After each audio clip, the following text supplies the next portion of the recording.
rupiah masih terdepresiasi 2,8% secara year to date. Kita lihat penguatan signifikan pada IHSG sebesar 16,6%. To the moon gitu. Nanti 2030.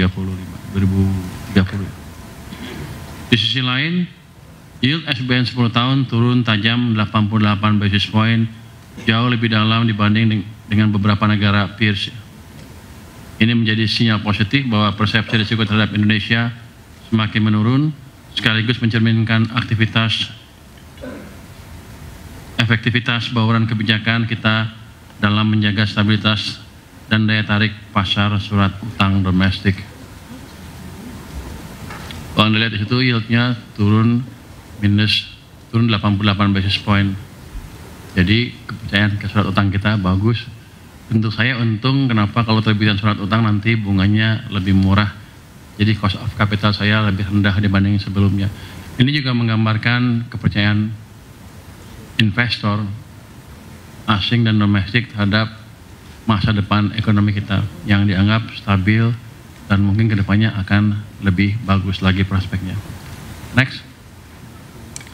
Aktivitas ekspor impor masih tetap solid di tengah gejolak global. Surplus neraca perdagangan kumulatif mencapai 32,3 miliar dolar, tumbuh hampir 46% dibanding tahun lalu. Ini ditopang oleh ekspor non-migas yang naik 9,1% year on year, khususnya sektor hilirisasi logam dan pertanian. Kinerja ekspor juga positif, naik 7,7% year on year, sementara impor tumbuh lebih moderat di 2,8%. Ini mencerminkan permintaan domestik yang masih. Kinerja ekspor juga positif, naik 7,7% year on year, sementara impor tumbuh lebih moderat di 2,8%. Ini mencerminkan permintaan domestik yang masih terjaga. Ke depan kita akan terus mendorong perluasan pasar ekspor dan penguatan industri berbasis nilai tambah. Next. Kepercayaan investor tetap terjaga. Berikutnya, di tengah dinamika global, spread SBN kita terhadap US Treasury terus menyempit, mencerminkan risiko kurs dan negara yang kian terkelola. Yield SBN 10 tahun turun dari 6,97% ke 6,09% yang awal tahun. Dan spread yield SBN US dollar juga stabil di bawah 100 basis point. Ini terendah sepanjang sejarah? Belum ya. Kalau yang 6,09? Enggak. Yang yield 6,09 terendah ya? Ada ya? Enggak. Anda lihat ya, itu yang atas, yang tengah atas itu kan 6,09. Mungkin terendah sepanjang yang saya tahu ya.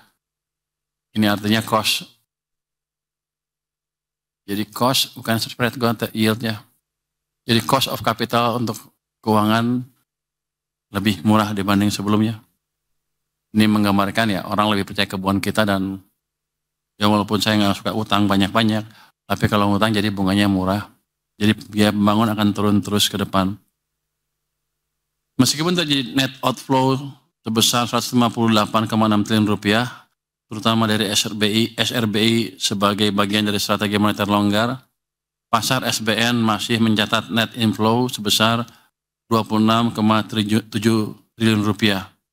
Hal ini menegaskan bahwa fundamental tetap kuat dan kredibilitas kebijakan kita terjaga di mata pelaku pasar global.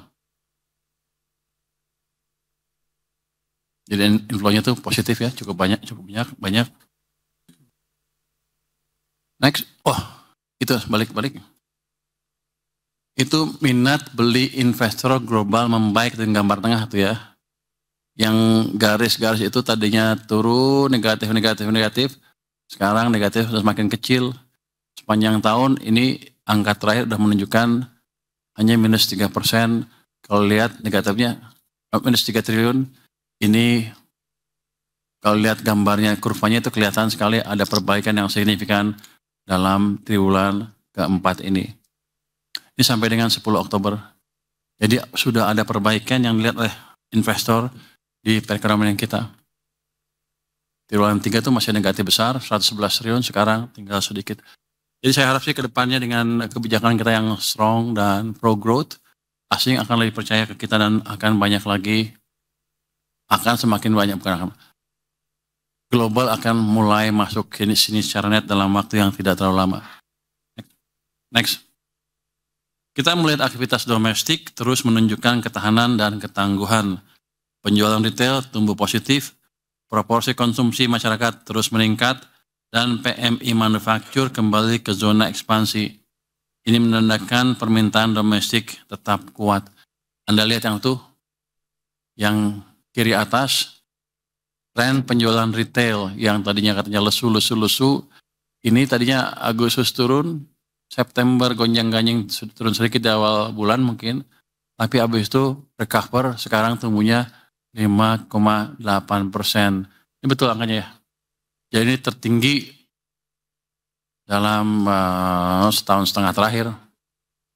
Dalam 6 bulan dan setahun ini juga paling tinggi, dan dibanding tahun lalu sampai dengan pertengahan tuh masih paling tinggi. Jadi kita harapkan tadi kebijakan yang kita gelontorkan ke sistem yang 200 triliun itu mulai memicu juga permintaan masyarakat.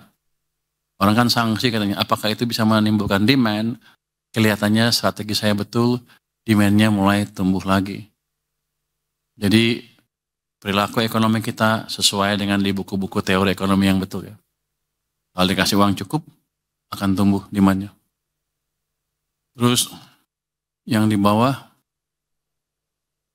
proporsi pengeluaran masyarakat untuk konsumsi juga meningkat. Lihat tuh 75,1, masih bagus ya segitu ya. Naik sedikit. PMI masih positif walaupun September masih turun. Saya yakin nanti kan kalau manufacturing itu agak delay, dia lihat dulu demand-nya naik apa enggak. Begitu dia naik, tren penjualan 5,8 naik, PMI nanti ke depan akan naik lagi. Jadi supply pun akan mengikuti kenaikan demand.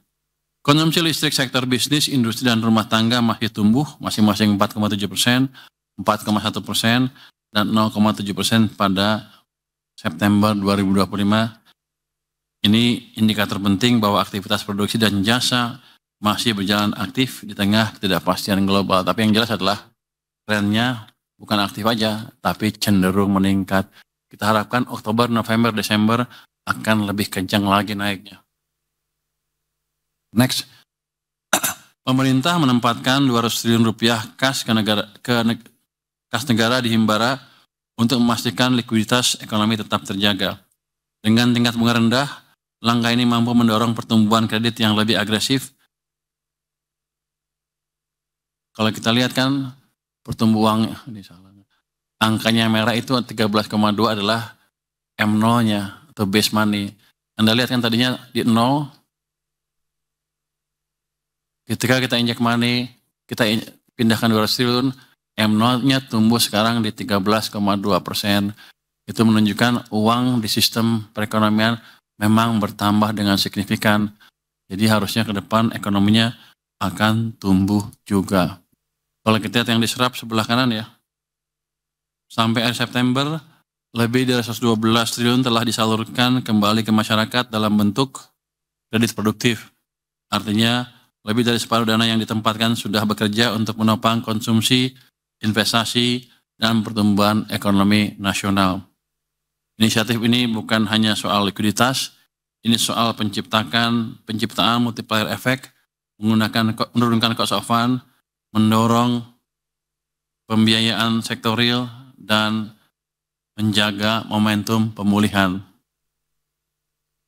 Berikutnya, kalau kita lihat ya, likuiditas sistem keuangan nasional tetap terjaga dalam kondisi ample. Ini betul-betul ample betulan, ample-nya di sistem bukan di tempat lain. Jadi kalau kita lihat di sini, suku bunga Indonesia turun dari 459 ke 404, JIBOR 7-day juga turun dari 5,17 ke 4,86.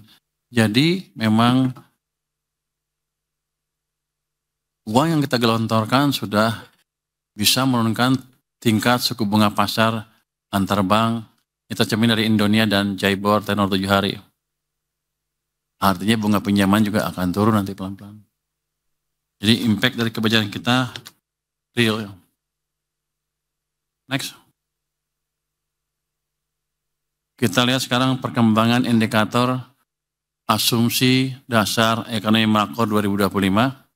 Secara umum, realisasi indikator ekonomi makro hingga September 2025 berada dalam lintasan yang sejalan dengan asumsi APBN, dengan beberapa indikator menunjukkan kinerja yang lebih baik dari perkiraan awal. Pertumbuhan ekonomi triwulan 2 tercatat 5,12%, lebih tinggi dibandingkan dengan triwulan pertama. Dibandingkan dengan tahun 2024 sebesar 5,03%. Dan sejalan dengan target APBN sebesar 5,2%.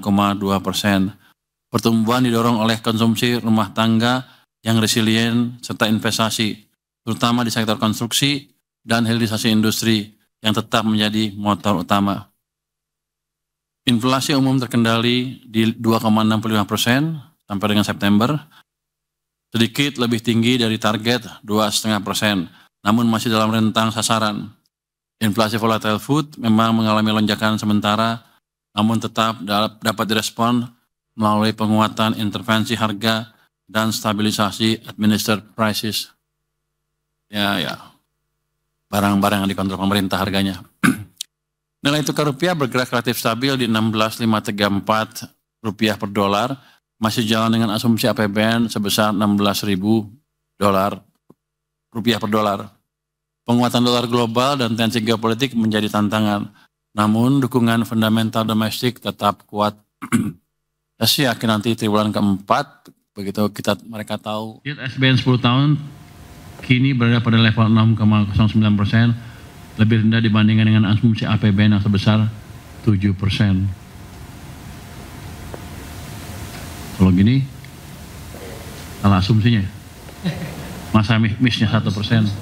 Ya, kita untung, tapi dia berarti kerjanya jelek tuh. Dia melakukan prediksinya salah. Tapi untuk kita bagus, jadi biaya kita lebih murah. Dari sisi eksternal, harga minyak mentah Indonesia per akhir September 2025 tercatat di 66,81 dolar per barrel, lebih rendah dari asumsi APBN sebesar 82 dolar per barrel. Ini memberikan ruang fiskal terhadap beban subsidi energi. Ini salah lagi prediksinya jadinya. Bagus, tapi kita untung. Cuman gaji lu tetap dipotong. Nggak boleh ngomong gitu. Sementara itu, lifting minyak dan gas masih di bawah target APBN, masing-masing mencapai 580.000 barrel per hari untuk minyak dan 974.000 barrel oil equivalent per day untuk gas. Namun demikian, upaya peningkatan investasi dan teknologi produksi terus dilakukan untuk mengejar target jangka menengah. Next. Sampai dengan akhir triwulan ketiga 2025, kinerja APBN tetap terjaga dengan defisit 1,56% PDB dan keseimbangan primer yang positif. Pendapatan negara hingga akhir September 2025 tercatat sebesar 1.863,3 triliun rupiah atau telah mencapai 65,0% dari outlook yang ditetapkan. Meskipun lebih rendah dibandingkan periode yang sama tahun lalu secara nominal, tekanan ini terutama bersumber dari penurunan harga komoditas global yang mempengaruhi penerimaan perpajakan, khususnya di sektor migas dan tambang. Penerimaan perpajakan mencapai 1.516,6 triliun rupiah, terkontraksi sebesar 2,9% year on year, dengan penerimaan pajak sebesar 1.295,3 triliun rupiah dan bea cukai sebesar 221,3 triliun rupiah. Penurunan harga komoditas seperti batubara dan sawit menyebabkan penerimaan PPH, badan dan PPN dalam negeri sedikit tertahan. Namun, sektor manufaktur dan jasa masih memberikan kontribusi positif terhadap penerimaan. Dari sisi belanja negara, realisasi mencapai 2.234,8 triliun rupiah atau 63,4% dari outlook. Belanja pemerintah pusat tumbuh tipis, sedangkan transfer ke daerah telah terrealisasi 648,4 triliun rupiah atau 74,6% dari pagu. Efektivitas belanja didorong oleh pelaksanaan program prioritas, bansos, dan belanja modal infrastruktur. Hingga September 2025, defisit anggaran tercatat sebesar 371,5 triliun rupiah atau setara 1,56% terhadap PDB, lebih rendah dari outlook tahun penuh sebesar 2,78% PDB. Keseimbangan primer masih mencatat surplus 18 triliun rupiah, menunjukkan konsolidasi fiskal yang terus berlanjut.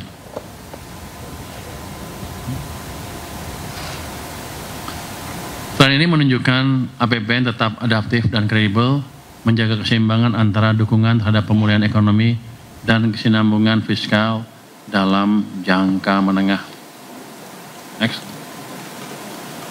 Sebagai kesimpulan deh. Terakhir kesimpulannya. Oke. Selanjutnya Pak Suhasil akan menjelaskan tentang anggaran dengan lebih detail. Terima kasih Pak Menteri.